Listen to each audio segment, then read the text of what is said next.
Hello, and welcome to the CoStar News Hotels podcast. I'm Natalie Harms, reporter for CoStar News, and today I'm speaking with Andrea Stokes, hospitality practice lead at JD Power. Andrea, thank you for joining me today. Thank you. Glad to be here. So, JD Power recently released its North America third party hotel management guest satisfaction benchmark for 2025. So, I wonder to start if you could tell me a little bit about the survey, kind of the history of it, and the role it plays in the industry. Thank you. Yes, we're very excited.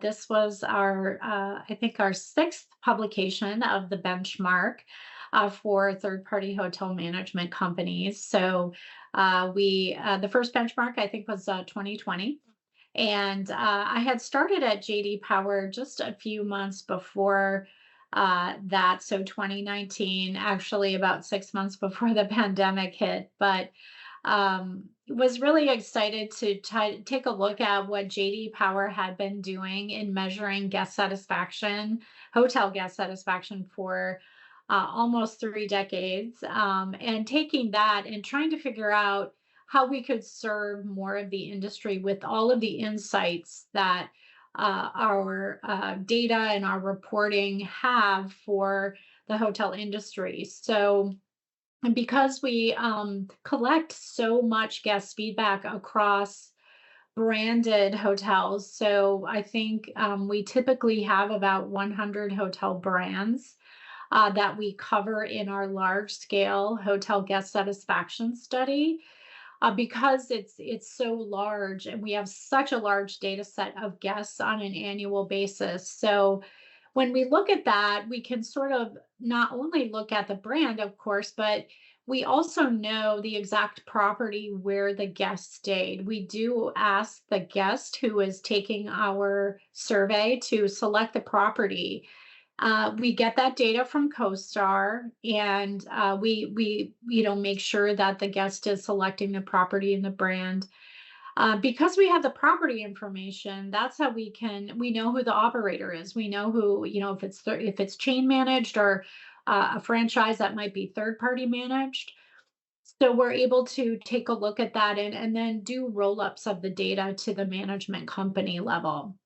And so it's a subset of our large scale data set, but it allows us to include quite a few third party hotel management companies. We do have a minimum number of guests and hotel stays that we require to be able to rank the management companies. But again, we're able to cover quite a few management companies, and we've actually increased the number over time. I think in the first year we maybe only had 11 companies, but there's been a lot of mergers, acquisitions between management companies across the industry. So we do keep on top of that, and we were able to kind of expand the number of companies. I think it's helpful for third party operators to be able to see how they are doing against other management companies, right? They may be competing for management contracts, or they just have longstanding management contracts with owners, and they really do want to sort of have a third party unbiased view of what their guests are saying about the hotel stays, kind of within the management company's portfolio of properties.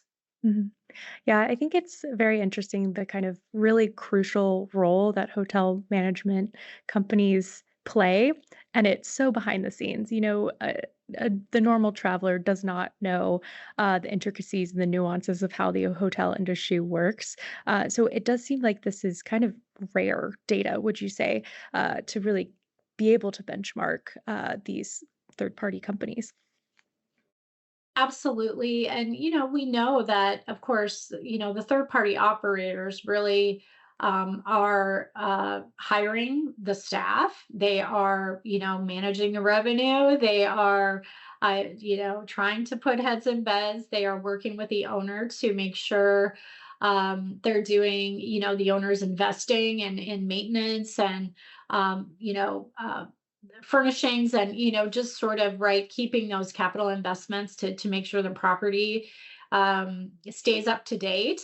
and all of that. So, they really, they're operating a property, and they really do have to kind of look at and operate in all of the areas actually that we cover in the benchmark. So the benchmark includes benchmarks for guest rooms, the hotel facility itself, which includes the common areas, swimming pools, exteriors and grounds. We also include, of course, food and beverage operations, whether it's limited service or full service restaurants in the hotel properties. Of course, we include staff service, which is really key in terms of the guest experience, especially when it comes to upscale, upper upscale, luxury segments, right? Staff service kind of becomes a little more important there. And we're also covering connectivity. So that's something that, we've always measured guest satisfaction with Wi-Fi and, things like that. But a few years ago, we kind of started adding a few more metrics around hotel technology. In addition to Wi-Fi, it might be, ability to use the app for hotel services, or, other sort of hotel and guest connectivity measures that we include now. So that's also part of the third party hotel management benchmark. Mhm. So, yeah, so it's all the operational areas, right, that allow third party management companies to really not, kind of not only benchmark at the high level of guest satisfaction, but really dive deep into satisfaction with, very specific operational, and functional areas of the hotel. Mhm. Yes, the last time you and I spoke, we talked a lot about technology in hotels. So I That's wrote up right. that story earlier this summer. But so one thing you mentioned, this is a report based off of a larger data set. And I know, can you tell us the specifics of kind of when each survey response what came from, like the time frame, and kind of anything else unique about this round of surveys this time around? Sure. So we launch a new survey every year, and then we run the survey for 12 months. So we have a 12-month period. But actually, we don't ever stop and start a new survey. We just start a new year and collect data 24/7, 365. So we're out there asking guests for their feedback. We do require that the guest has stayed in a hotel, a branded hotel, in the past 30 days. So it's a very recent experience that they are responding to in our particular survey. We do, random sampling, as we call in the survey world, where we're going out to consumers who actually, they accept an invitation to perhaps take surveys via maybe consumer survey panels or polling panels, and we have partners that we work with that manage all that for us. But that's how we find hotel users. Again, very recent experience. We don't screen out anyone that perhaps stayed for business. We do include business travelers, leisure, of course. We do not screen out based on how the guest may have booked the stay. So, of course, we include guests who maybe book direct with the brand or the hotel chain, but we also include folks that may have booked on an OTA, for example. Mhm. So we don't really have a lot of requirements. It's just that the guest must have stayed in a branded hotel in the past 30 days. Mhm. And again, we do ask not only the brand, but the particular property, and the location, what was the state, the city, the country. We cover properties in North America. So while we mainly, are speaking with guests, American guests, we do have some Canadian guests in our data set. But the hotel properties cover North America, so that also includes Canada, Caribbean, and Mexico as well. Mhm. Great. Well, let's get into the nitty-gritty and kind of zoom in on this third-party hotel management aspect of the data and this most recent report. I know there were 3 key takeaways, so we're gonna go kind of one by one, at each of those. And the first one I found was interesting. The report found that, more and more hotel guests are opting in on property food and beverage, but they're not necessarily as satisfied with their experience. So can you talk a little bit about that first key takeaway?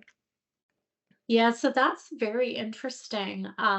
We do track whether the guest, did experience on property food and beverage. Again, whether it was in a, maybe limited service hotel, maybe it was just breakfast, maybe it was free breakfast, maybe it wasn't free. But of course, when you're talking about like upper upscale luxury hotels, you have the full service restaurants. So we do ask us a lot of questions around food and beverage, what meals were eaten in the hotel. We ask about, of course, satisfaction with food and beverage, including the quality. We ask about the variety, so menu variety. Did the guests feel like there was a good menu variety?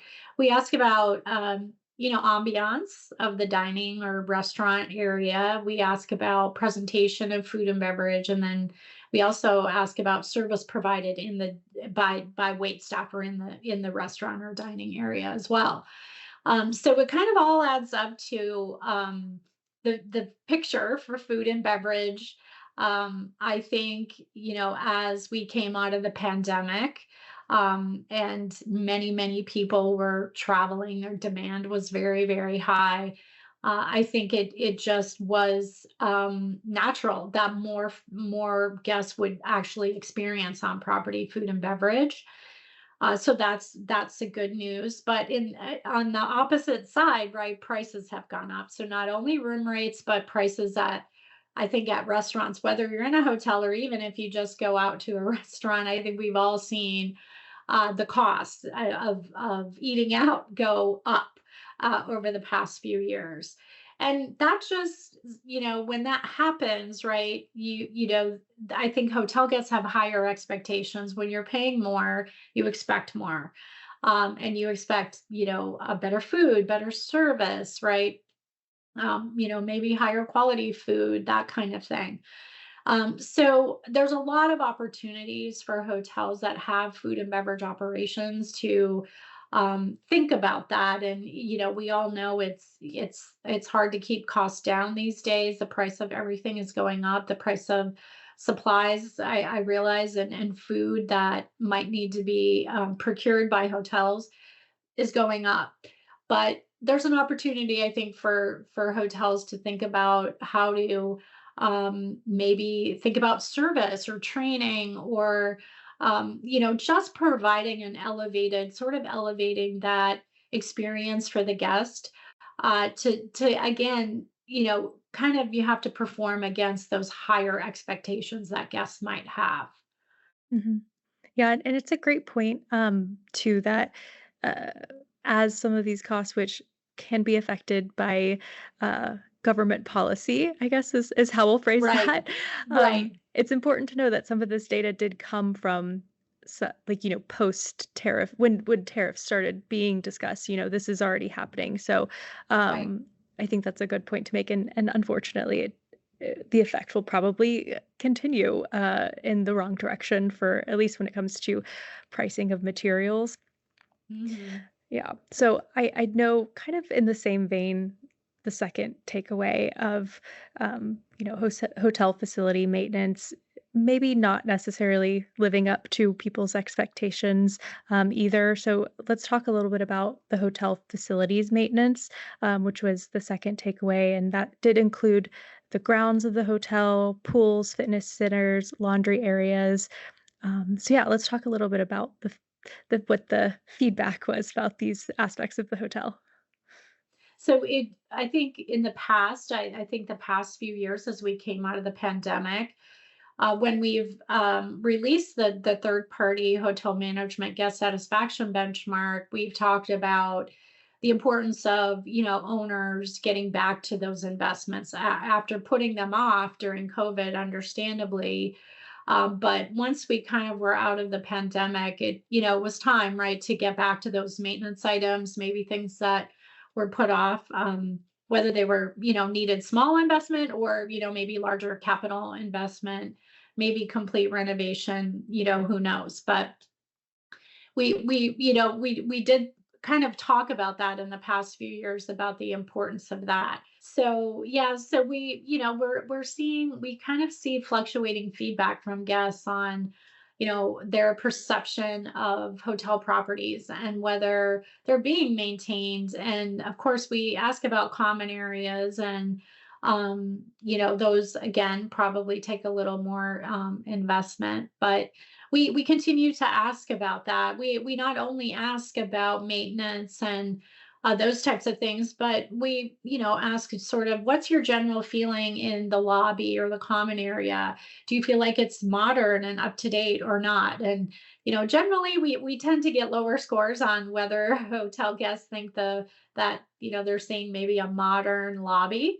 But hotels can kind of make up for that by making sure it at least feels welcoming and it's at least clean and well maintained and there isn't paint chipping off the walls or stains on any carpet or whatever. So I think there's small things, right, that hotels can do to just make sure that guests are kind of getting a really good impression of all of the common areas in the hotel. When they go into the pool area, they want to make sure it seems clean and not cluttered. And they want the pool to be working, right? And not closed when they arrive at the hotel and those types of things. So it's really important that owners and operators make sure that they're kind of keeping up with these investments. I realize that it's difficult in this time of continuous inflation and rising costs. But it is important that hotel operators can make sure that this is that these areas are being maintained properly. So. Yeah, it's a great point too that it is both owners and operators in kind of working as in tandem to uh, at least kind of on the bigger picture renovations and everything like that. They do have to work together, but it is kind of still a testament to the hotel third party hotel manager that they're able to have that relationship with the owners and communicate the need when it comes up and everything. So I'm glad you mentioned the kind of owner role in that part of the equation too.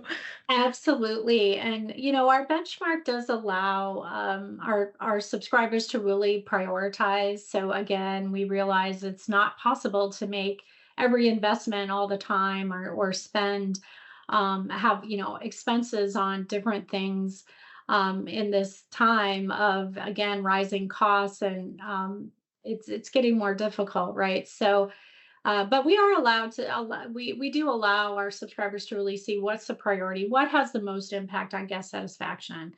Maybe more than perhaps everything's important, but if you're going to invest in an area, what is the most important? What might have the biggest impact on providing a really fantastic guest experience? Get ready, Curacao! Chico's 2025 is coming November 9 through 11. It's the Caribbean's premier hotel and tourism investment conference where networking, deal making, and the future of hospitality all come together. Don't miss it. Chico's 2025 is at the Marriott Curacao Beach Resort. Details at chicos.hvsconferences.com. See you there. The third takeaway is a little bit more positive with it finding, survey respondents were satisfied. It did meet their expectations when it came to their guest room appearance and the service at the hotels. So let's talk about kind of we're ending on a bit of a high note with with that third takeaway, right? Yes, so this year we really did not see any declines in guest room satisfaction. So when we ask about guest rooms, we ask about cleanliness of the guest room. We ask about condition of furnishings, condition of bathroom fixtures. We ask about noise. So is the guest room kind of minimizing noise, and can you have a sort of a relaxing environment based on sort of noise levels around. We ask about comfort of the bed. That's a staple. That's kind of a table stakes, right, for the guest room.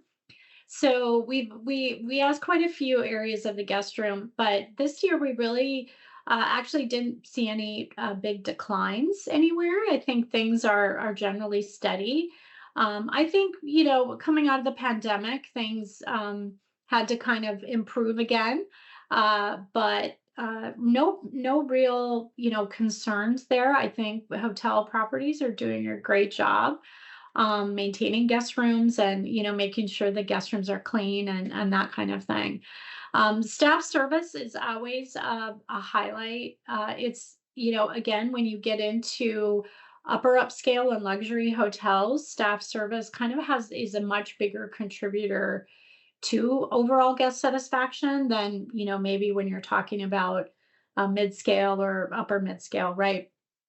And it's a real highlight. I think it's a real testament to third party operators hiring great staff, providing great employee engagement, because when employees are happy, we know guests are going to be happy, right? So it's very important that operators really make sure that their staff service is great. They're continuing that training for any new employees, but they're also rewarding, loyal employees, right? And making sure that loyal employees want to stay and continue working for the management company.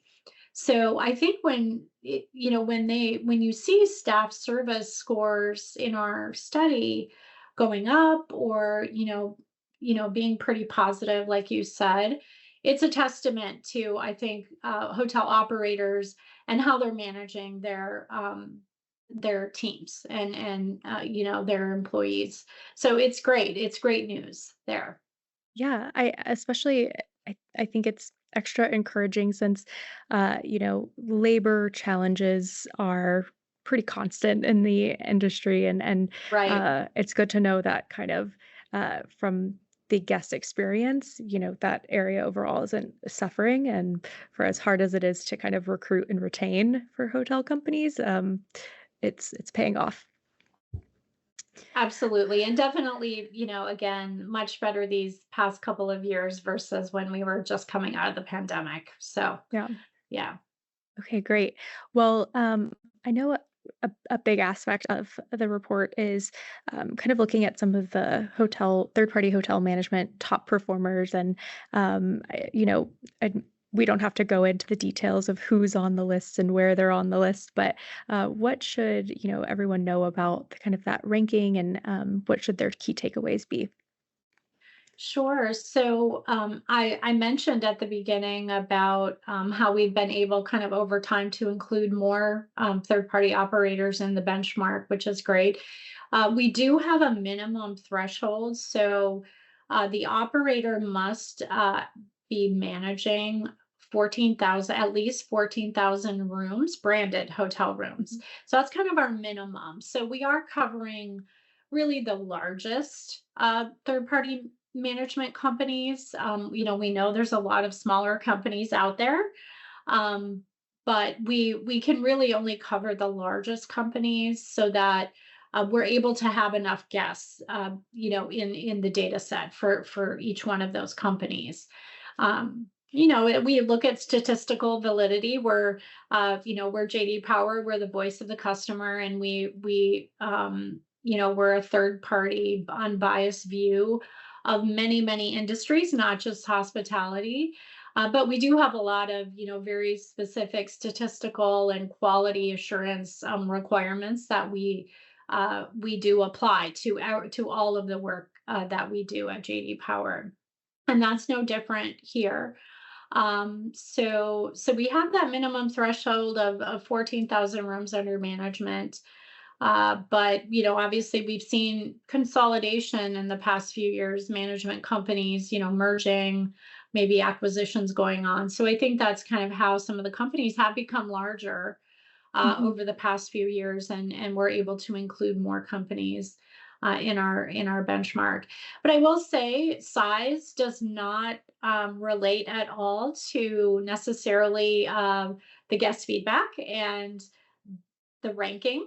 We have smaller companies at the top of the list, but some larger companies as well. So that really is not, does not have anything to do with the ranking itself. And really the data that we receive and all of the guest feedback, once we do all of our statistical analyses, that really determines the ranking, and which companies get which score. It's not me that decides. It's not even our data scientists that decide.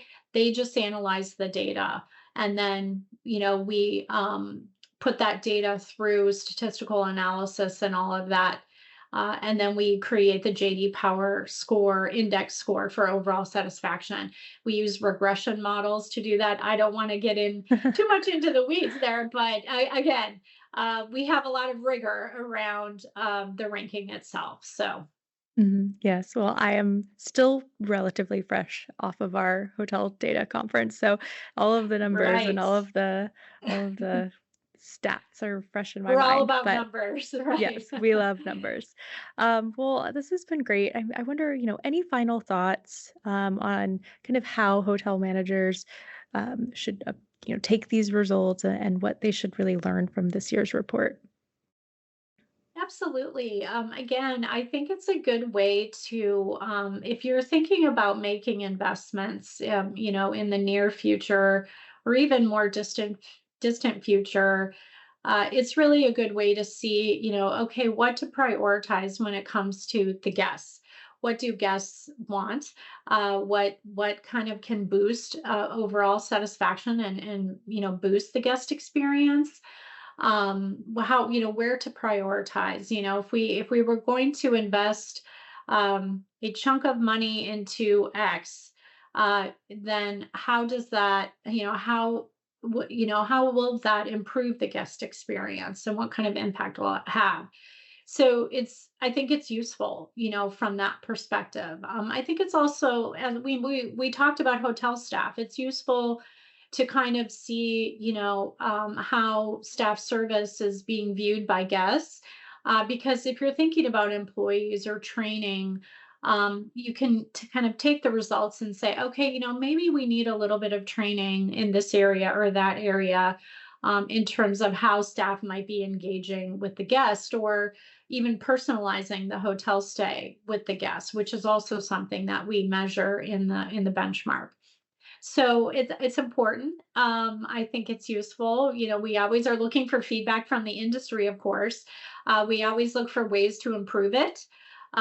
We have a big survey, but we do kind of make little changes year after year, just to make sure we're staying relevant in the industry.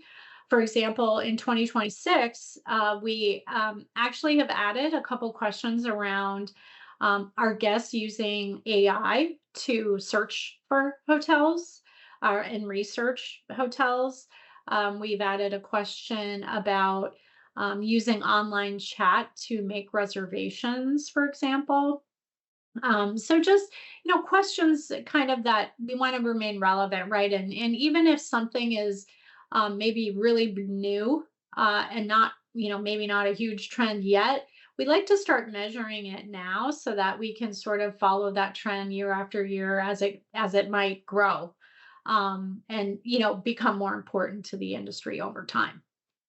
Yeah. Well, I'm excited for that kind of future discussion, which Great. maybe we'll do another podcast down the Of road to course. talk about that. Next Well, year. next year, yes. Well, this was a great conversation and a really good note to end on. So thank you again for diving deeper into this report with me, Andrea. Thank you.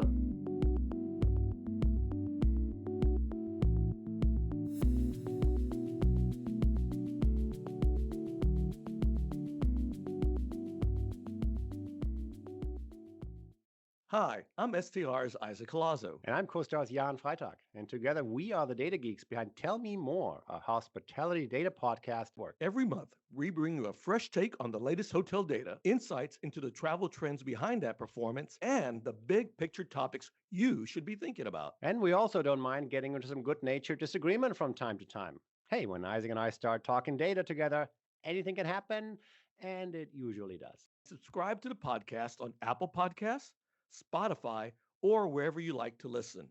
Thanks for listening.